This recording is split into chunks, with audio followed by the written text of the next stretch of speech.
Good morning and welcome to the Peorian. I'm your host, Paul Gordon. For 93 years, Peoria Players has been entertaining local audiences with some of the finest community theater one can find anywhere. It is the longest consecutively running community theater in Illinois and the fourth longest in the country. Audiences have changed in that 93 years, of course, and so has the role of community theater as the chief form of entertainment for the public. Television and movie theaters and the internet have seen to that. But one thing that has not changed is Peoria Players' commitment to present its audiences the best community theater experience possible. Whether it's musical or non-musical, this organization gathers the top directorial, acting, singing, and dancing talent available in the Peoria area. And there is quite a bit of that talent right here. Peoria Players typically perform 6 shows every year, at least 4 of them musicals, with comedies and dramas often on the slate as well. The 2012-2013 season begins in less than 2 weeks on September 7th, and it will include 5 musicals, including one of the most popular ever, and a famous hard-nosed drama. My guest today is Nicki Haschke, the business administrator of Peoria Players, and we will discuss their season when we come back. Welcome back to the Peorian. With me today is Nicki Haschke, the business administrator of Peoria Players Theatre. Welcome, Nicki. Thank you very much. A new season is just around the corner, and the lineup of shows elicits a wow from most people. Yeah, 5 musicals in our main season, which is something different. You're excited about it, right? I am. Musicals are our bread and butter. I know a lot of the people that can't sing or dance aren't real happy with us, but we've right now got to make sure we stay afloat. So. Well, the first show is not a well-known musical itself. Right. But it's based on a well-known film, right? Correct, with Dolly Parton. 9 to 5. 9 to 5. Mm-hmm. And that's directed by Nate Downs. Nate Downs, right. It's already in production. Yep, he's got it cast and he's already rehearsing, so he's ready to go. Is it the movie with music thrown in? Pretty much. Same storyline and just music added to it. And how are they going to do the scene where the boss is all tied up and in a Nate's got some ideas. The garage door incident too. Yeah, the garage door incident. Yeah, he's trying to get around that. So yeah. That ought to be fun. That should be very fun. That is followed by one of the best known and hard-nosed dramas around, 12 Angry Men. And that just got cast this past weekend. Okay, well, actually it got, because of when we broadcast this, it got cast a few weeks ago. Yes. It's also in production. Mm-hmm. It probably drew just about every area man who loves drama to the auditions, didn't it? Well, a year and a half ago we did The Women, which was all women. So we thought, oh, we gotta, cater to the guys. So yeah, we had a really good turnout, and it was a really hard decision for Mike and Amy. So the directors are Dr. Mike Decker and Amy Williams. Okay. So they're actually new directors to Peoria Players, so they're co-directing. So we're real excited about that, to get new directors. I wanted to be in that show. I know so you did. bad. We were just talking about this. It's too bad, darn it. Prior commitment. You would have been great. At Christmas, you're going to do Christmas Carol, the musical. The tagline is, there are many versions of A Christmas Carol, but this is the Broadway version.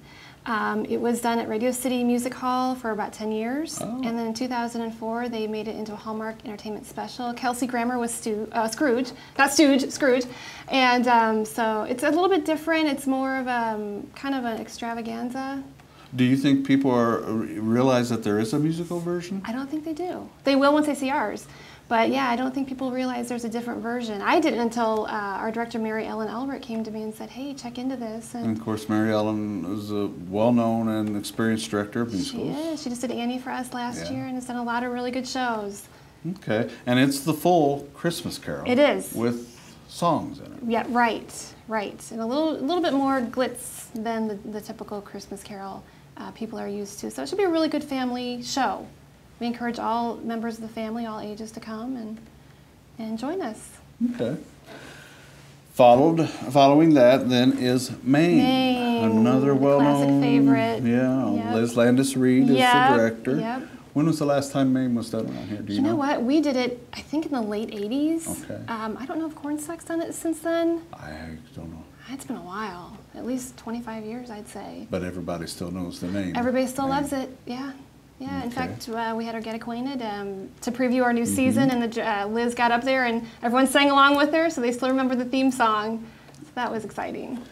That is followed by Godspell. Godspell, yes. Another favorite of, at least of the younger generations. It has never quit being a favorite. Right, right. And it can be adapted to present time. Cheryl Dawn Koenig, our director, she's got some really great ideas. She talked to me about them. She's really going to bring it, some issues to the forefront and really make it present time. And that calls for a younger cast, correct? Correct. It really, not, real young, but all ages, teenagers and up. And college age, basically. Absolutely. So that's a good vehicle for that age Yes. for this season. Yes, perfect vehicle. And there's dancing included in that. Of course, yep. And finally, Fiddler on the the coup de grace, yes. Yeah. Fiddler on the Roof. One of the favorite musicals of all time. Yes, yes. And it's done pretty frequently and It still is. sells. We did it in 2003. Yeah. Had 3 holdovers. So we're hoping we enjoy the same success. Laura Garfinkel, she hasn't directed for quite a while. She directed The Diary of Anne Frank for us back, I forget the year, late 80s again. So she was very excited to, I'm very excited to have her back. Okay. So I know she'll do a good show. There's not there's not an unrecognizable title No, in the whole lineup. no. And that's something that's important to us and to a lot of the community theaters in the area. We've really got to do shows people will know, so they'll come out and buy tickets. And that is, I mean, the war horses such as Mame and Fiddler on the Roof, Yes, they put butts in the seats. they do. Yes. And every community theater needs that. And we try to offer something a little more avant-garde to please our performers. Something like 12 Angry Men may not be as well known, but it's an excellent show, as you know. It's a very good show. I haven't actually seen it on the stage, but I've read the script, and it's very exciting. Okay. When we come back, we're going to talk about season tickets, which are important for any community theater, and other such things, such as fundraisers and such. Stay tuned.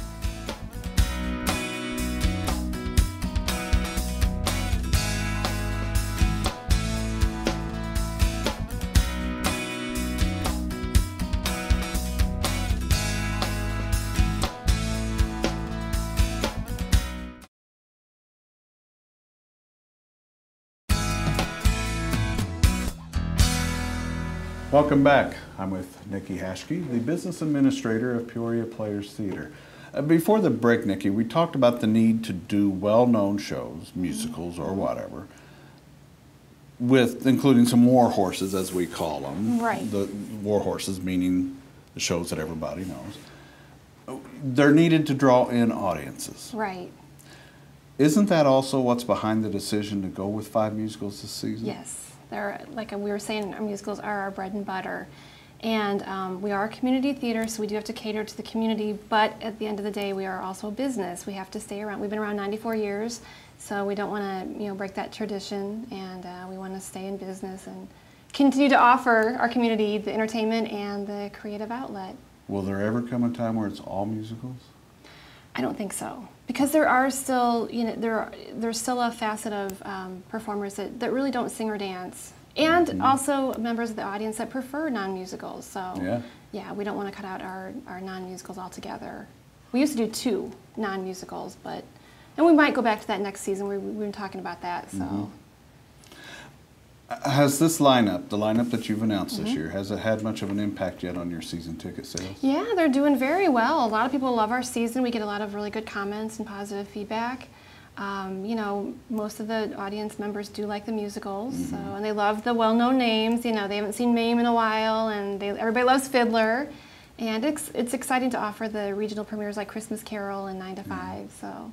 How much are season tickets? $90 right now, and that includes 6 shows. Okay. Is that higher than last year? A little bit higher because royalties go up every year. Yes, they do. Yeah, they do. Musicals are very, very expensive. Well, okay, now see that. Now there's the I don't know, the irony. You do more musicals to bring in more audiences, but musicals are more costly to produce. Correct, they sure are. But in the end, the profit does outweigh the output. So. Why are musicals more expensive to produce? The royalties for one are way more expensive than a non-musical. Compare about $4,000 to about $300 to a non-musical. Plus we have orchestra members to pay, and choreographers get paid as well. So Okay, and if you use Orchestra, that costs? it's about the same as an orchestra, yeah. So that costs, it's pretty expensive as well. Okay, Orchestra is a computer-generated orchestra, basically, that some theaters use, some musicals use. So why then, I guess, why are tickets more for musicals than non-musicals? Because of that, Because of the correct? higher prices, right, that we have to pay. What are the single show ticket prices? Musicals are $18, Okay. and then non-musicals are $12. Now, that's not a change from last year, is it? No, the individual ticket prices have not gone up. Okay. With this kind of a lineup, and with season ticket sales better because of this kind of lineup, that makes it even more important that once these single show tickets go on sale, people better get on them, right? Yeah, right. How many does the theater seat? 303. Okay. And then we have space for a wheelchair platform, so. 303, that's an odd number. Yeah.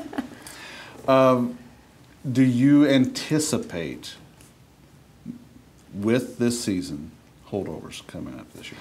I do, especially with a show like Fiddler, Maine, because people have not seen that in a while. Christmas Carol, I think, will as well, because a lot of families will want to come, and it's that time of the year, you know, people are in that festive mood. So we've already got a bus tour planned for Christmas Carol already, so they're looking for something to do. Have you started sales yet for 9 to 5? Not yet, in about 3 weeks. Well, Okay. by the time this airs, we should be. About that time, correct? Yes, August 27th they go on sale. Okay. And then the season starts September 7th. Right. 7:30 p.m. show times except on Sundays. 2 o'clock. 2 o'clock on Sundays. Okay. We're going to take a break now for words from our sponsors, and when we come back, we're going to talk about other shows and events that Peoria Players presents during their year. But first, here is our own Kevin Kaiser to tell us what's happening in the literary world. Hey, guess what? It's our 50th episode. That's right, this will be the 50th time I annoy you with some literary or historical nonsense of my own design. This week it's the latter, so I'm going to talk a little bit about Peoria history, specifically the man who established the foundation for the city, Henri de Tonty. Tonty was a French explorer who originally explored the Illinois and Mississippi rivers with René Robert Cavelier, aka Robert de La Salle. In the summer of 1678, La Salle left Tonty to hold Fort Crèvecoeur on the Illinois River, while La Salle traveled to Ontario. After La Salle's death in 1690, Louis XIV granted Tonty and his partners the exclusive trading rights to the entire Illinois region. In 1691, Tonty and his partners moved their trading operations from Starved Rock to the western shores of Lake Pimatuhi, where Tonty had a fort constructed, which protected not only the French settlers but local Native Americans living nearby. Historically, this is generally accepted as the founding of what was to become Peoria, so he's to blame.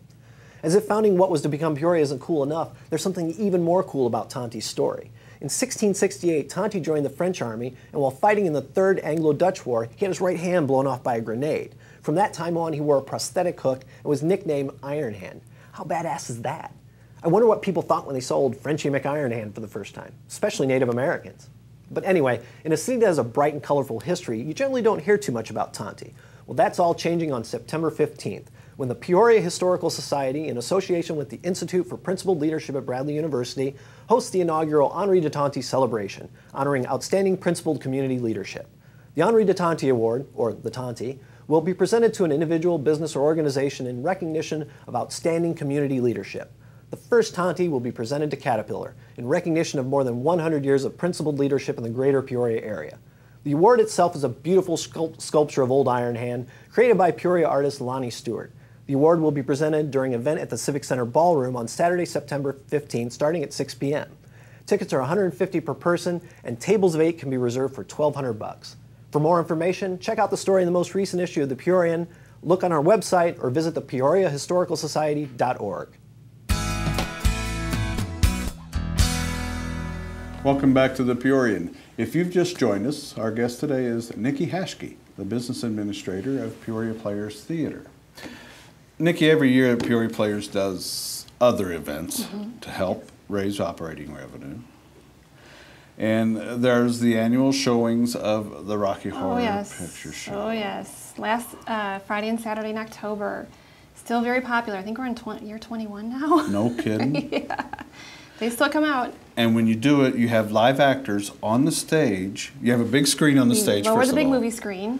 which has the movie, Right. which starred Tim Curry and Susan Sarandon. And others. Meatloaf, yeah. Yeah, Meatloaf. A lot of well-known. But then while you're showing the movie, you also have live actors on stage. We do. Performing the roles, performing the show. Uh-huh, we do. And then, of course, audience members are encouraged to dress up. Dress up, bring their props, their rice and toilet paper and newspapers, and not so much squirt guns anymore with our new theater seats. Yeah. But, oh, they have a great time, and then we're left to clean up the mess till about 4 or 5 in the morning. But I'll tell you, though, if you've never been, you got to go at least once. It is fun. I've been a couple different times. It is. And my wife's never been. I got to take her this year. Oh, bring her. It's actually a big moneymaker for us, believe it or not. It still almost still sells out about every year. Yes. Why do you think that is?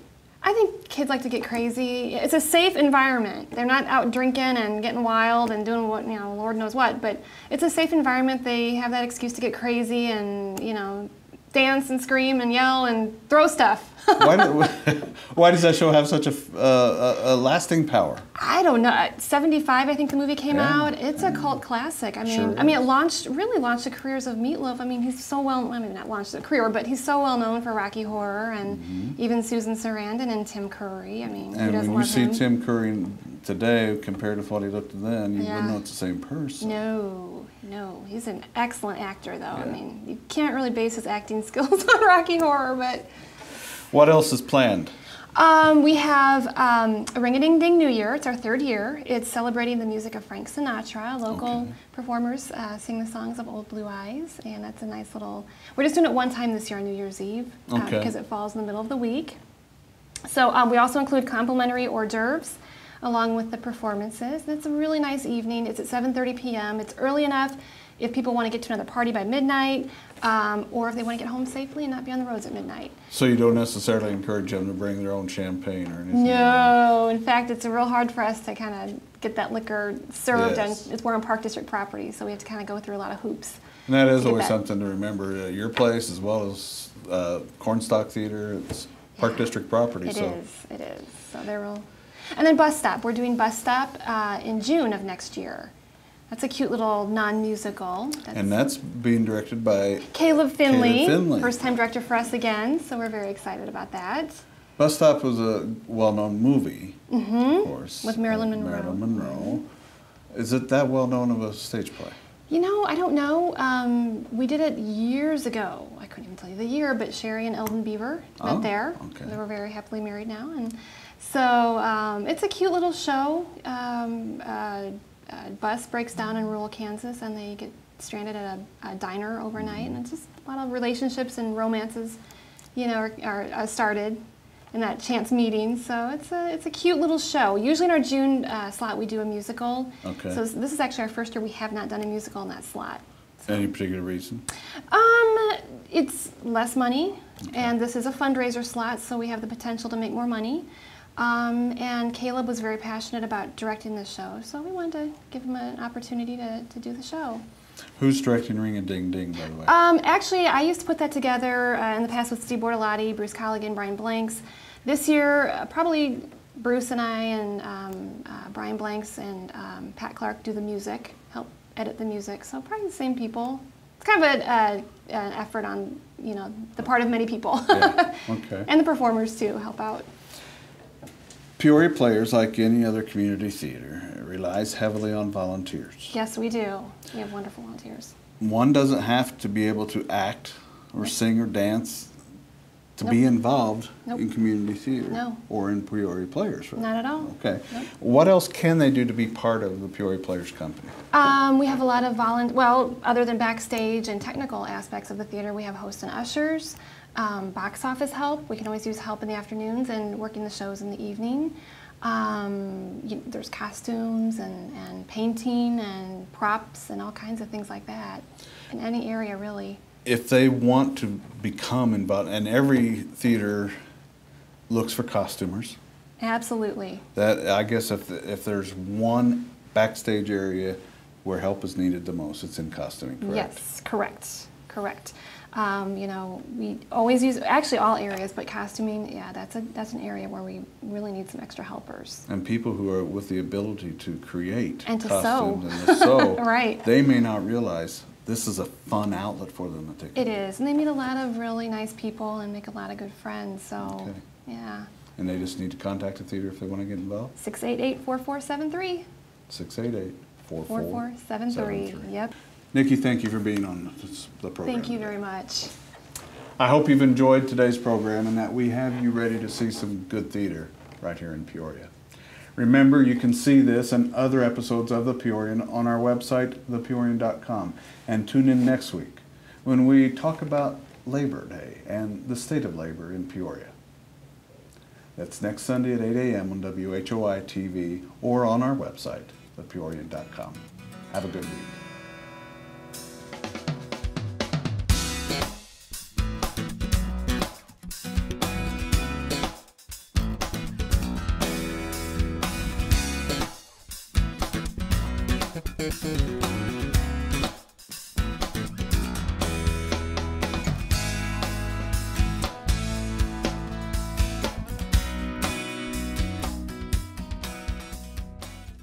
Ooh.